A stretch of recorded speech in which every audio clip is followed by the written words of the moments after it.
And one thing I understood about a belief, because that's what I believed every day, and that's what kept me in the bed for a year, is I had this belief I wasn't good enough. I had this belief that even though I knew I was meant for more, I couldn't do it. And that belief created a story. And since that story had so much emotional attachment to it, that became my reality. So once I understood that that's all a belief is just a story, I can take these handful of moments from my life that weren't successful, and instead of overgeneralizing it, I can actually start to focus on all of the moments in my past where I was successful, where I did achieve, where I did feel confident. And that would still give me a story where I was all those good things. So I knew I had the power to create my story. What if the truth came in a gel cap and we could just pop it in our mouths and forget about it? Well, it doesn't. And we can't. But we can laugh in the face of reality while plotting our survival.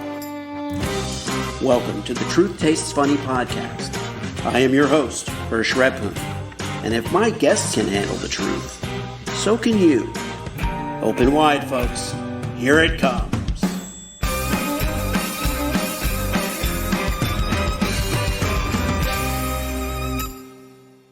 With me today on Truth Tastes Funny is Carlo Taormina.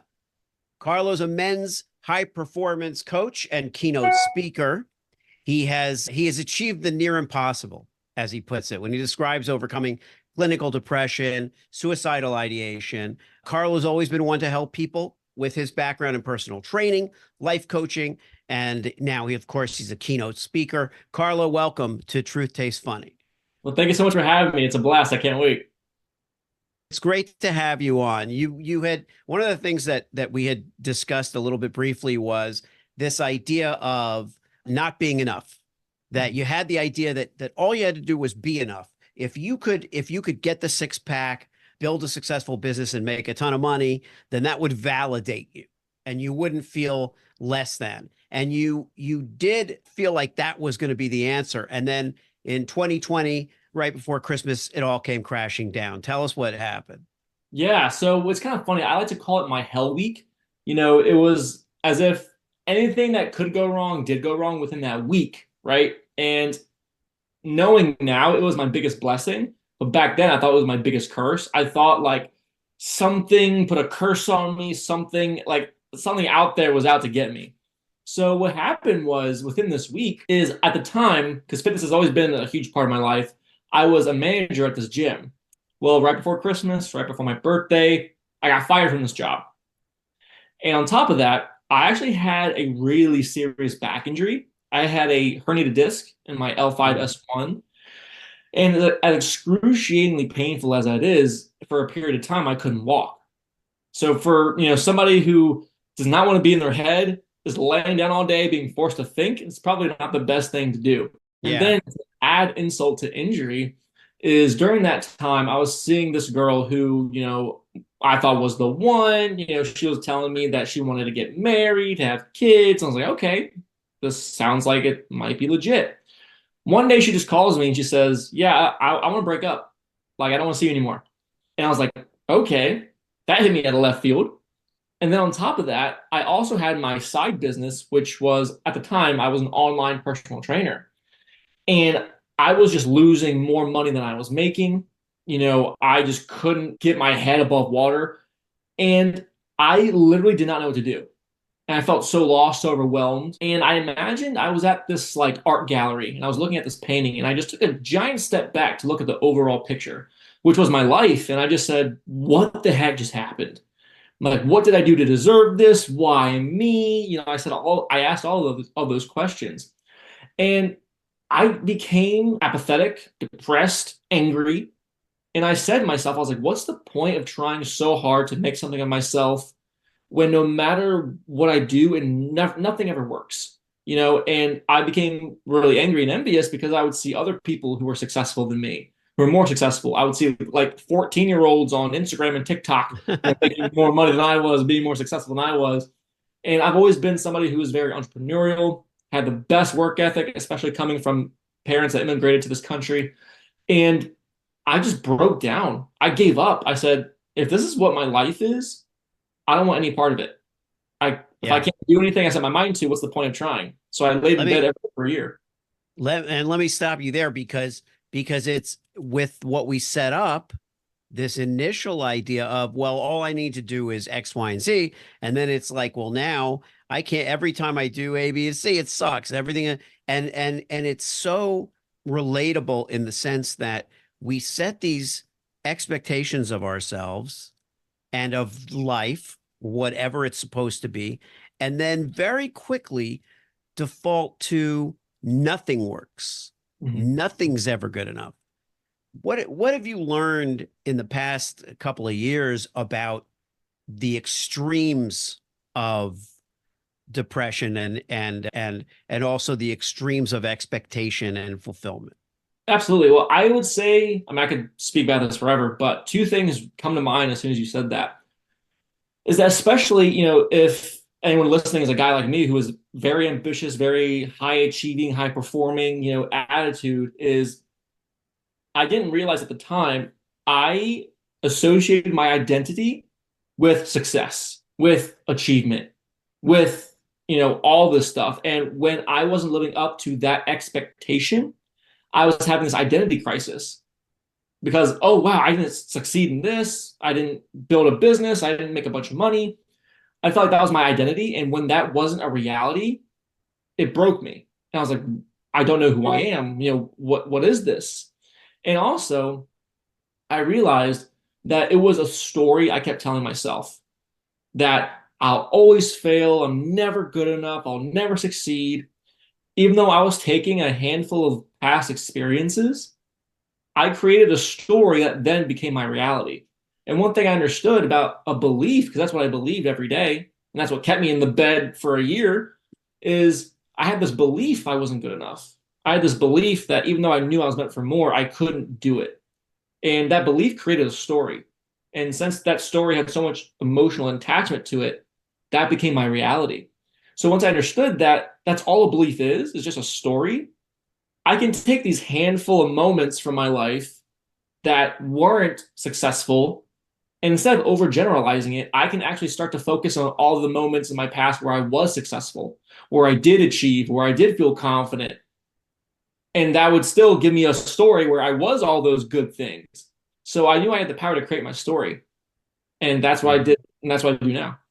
I really get the fact that, a belief is just a story is it speaks volumes because the fact is, we started this podcast in 2022 coming through the pandemic, and this was all going on kind of mid-pandemic, right? This happened to be December of 2020 when things were, really fell apart in the Yeah. midst of the world kind of being topsy-turvy. But the fact is, what a lot of us realized is we're clinging to stories as though they're intransigent, as though they can't be changed, as though they're empirical, Yeah. and Yeah. if we believe it, once a story becomes a belief, I guess is maybe the way to say it. Once that happens, we're kind of stuck, you Yeah. know. Now your brother was instrumental in kind of pulling you out of this. What was the tell me about that? Absolutely. And, before I mention the story, I would definitely credit my entire family for helping me because, they never gave up on me. They've always believed in me and always wanted me to improve. But there was this one time where I had a conversation with my brother, and this was like the turning point that put me on the path to finding my breakthrough and finding that light bulb aha moment. So this was in November of 2021, early November, and my family was like, "Hey, come out to lunch with us." And I was like, "No, I don't want to go. Let me just lay in bed." And I didn't like I could not leave my bedroom. That's how bad it was. Yeah. Eventually they talked me into it. And I just remember it being the most awkward lunch ever because it was just me, my sister, my mom, and my brother. And I'm just there eating my salad, just being awkward, not saying a word. And they're just carrying on. And then as we're leaving, because I rode with my mom, because at the time I lived with my parents, my brother was like, "Hey, come ride with me." I was like, "Okay." So we're driving home and then we park and then everyone else goes inside and then he and I are just in the driveway.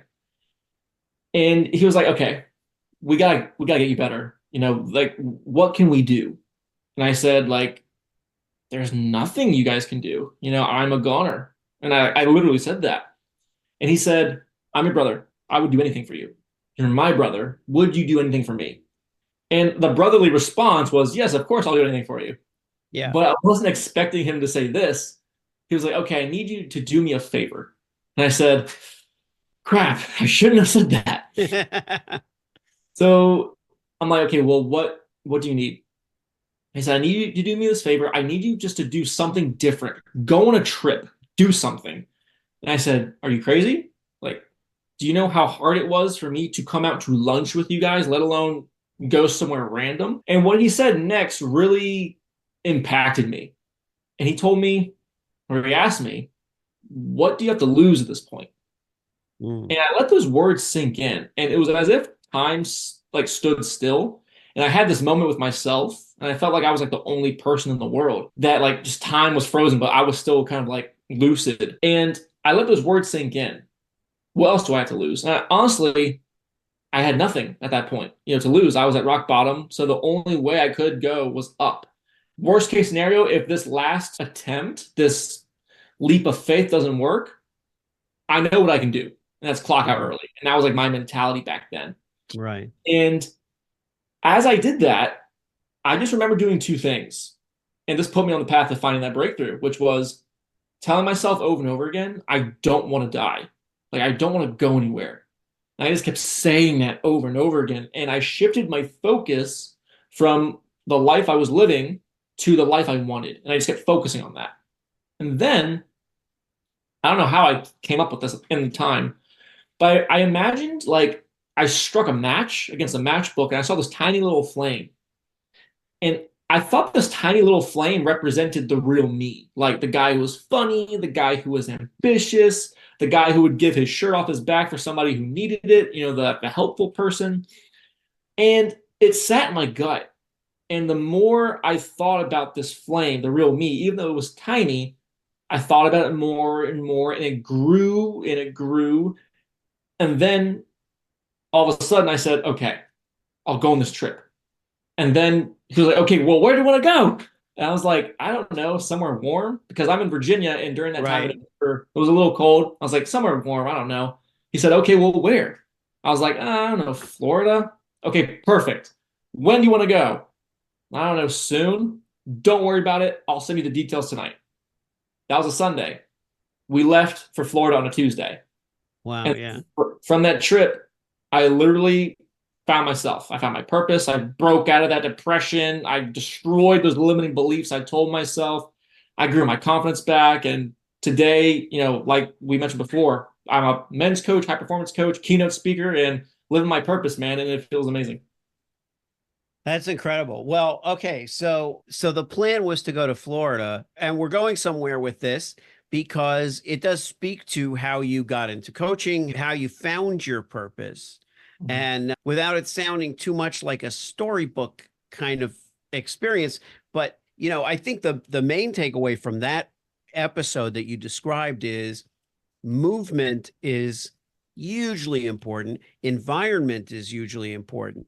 I have taken trips where I didn't have a specific agenda. I didn't have the I was not as purposeful as some other things I've done, and yet the clarity of just clearing the just like washing the cobwebs out of your head have been, like what I think helped me in many ways. So what was there a plan in Florida? Was there an objective? Absolutely not. There was no plan whatsoever. It was just literally just get out of your bedroom. That's what it was. And, before I continue the story, I'm not telling everyone to hop on a plane and go to Florida or go across Right. the country.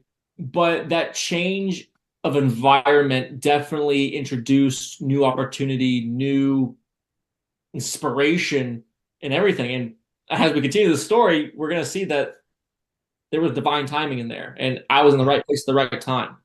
So when we're down there in Florida, because we didn't have a plan, my brother, he legit picked a place in Florida called West Palm Beach. Yeah. We never knew where West Palm Beach was, if it was on the East Coast, West Coast. We didn't know anything about it. My brother picked it literally because it sounded attractive. That's the only reason. Yeah. So we land in West Palm Beach, Florida, and like as soon as we get there, I'm dreading it. Like I hated it. I was like, let's just go back home. I want to go back to my bed. Can we just go back to the hotel room? I don't want to do anything. And my brother was like, let's have some fun. Let's go rent jet skis. Let's go rent bikes. Let's go on a fishing trip. Let's do something. And I didn't want to do anything. And then the second day, I just felt the same. I was like, let's just go home. And then all of a sudden, my brother and I were like sitting in front of this restaurant, cafe, or something like that, kind of like on a park or picnic table. And he's like, okay, I booked us something to do. Just follow me. And I was like, what? Don't ask questions. Just shut up and follow me. And at the time, I was really anxious. I was like, what does he have planned? Are we going to like some nightclub or something? What are we going to do? And we're walking. And all of a sudden, we're at a stoplight and we're about to cross the street. And we're in front of the West Palm Beach Convention Center. And I'm just looking, and all of a sudden I see like the marquee sticking out of the ground, and I see Tony Robbins Unleash the Power Within live. And I was like, wait a minute. And I looked at my brother, and he said nothing. And he and I are very, very into personal development, mastery. We like Tony Robbins. Not saying I'm a spokesperson for him, of course, Right, right. but we have always been fans of him. We didn't know he was down there. We didn't know he was down there in that specific spot, that certain time, that certain week. So he just looked up on like Google what to do in West Palm Beach, and he found that event. He got his Right. tickets, and then we go to this event, and I remember because I don't know if you know a whole lot about Tony Robbins, but in his events, there's like 10,000 people in the room. It's Yeah. crazy. And I was in there, and I remember I had that same feeling of being like the only person in the world, even though I was surrounded by 10,000 people and like time stood still, because I was saying to myself, I hope this experience isn't like a concert or like a vacation experience, when you might have fun for a little bit, but by the time you're done, it's like, okay, back to reality. And what I learned in that event, I actually learned everything I know now, and now I'm learning even more. And from that event, legit, I told my brother, and I told myself, I don't want to go anywhere. Like I've got work to do. I found my purpose. I found that light bulb, that light at the end of the tunnel, and my life has been completely different ever since. Yeah. And I get what you're saying about, I didn't want it to be essentially a diversion. Like, because you get to that point where sometimes a diversion is good, clears your head, get, Mhm. go see a Indiana Jones movie or Yeah. whatever, and like just get out of where you're stuck. You had already lifted yourself up and gotten out, and you were not finding anything. So it was like, if I'm gonna see anything, I want it to change me. I don't want it to wash over me and then be gone, or worse, be an illusion of Yeah. some kind. And I get that it's not like this is a thing for Tony Robbins. That's not really the point. But something clicked in you. What did you leave there feeling like you wanted to do next? I left there knowing I wanted to help men who are in the shoes I was in, who are telling themselves those limiting beliefs, who knows that they're meant for more, but they have a lot of doubt and they feel hopeless. They say, what's the point? How can I achieve this? I'm not good enough. And I wanted to shine a light in that dark tunnel for them to show them that I made it out. Here's the way. Here's what helped me.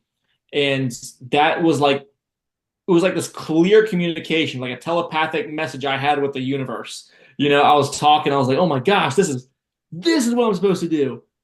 And it was the clear as day.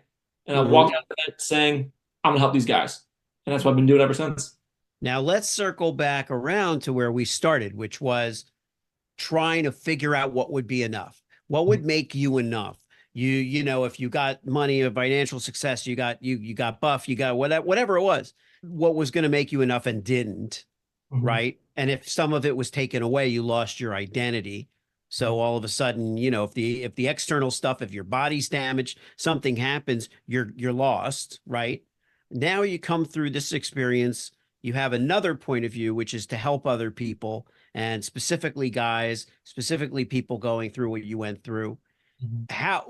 What was the measure of success at that point? Like since then, what's been the measure of success? The measure of success for me was doing a couple things. One, telling myself that I didn't need these external things to give me validation.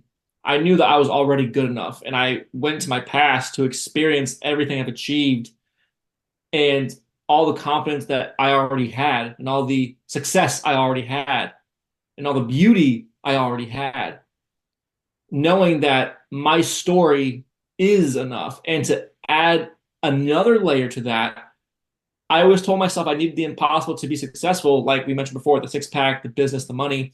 I realized then overcoming depression, suicide was my impossible. So if I can do that, everything else is small potatoes. That's interesting. That's a, a victory in itself. The victories that we don't give ourselves credit for.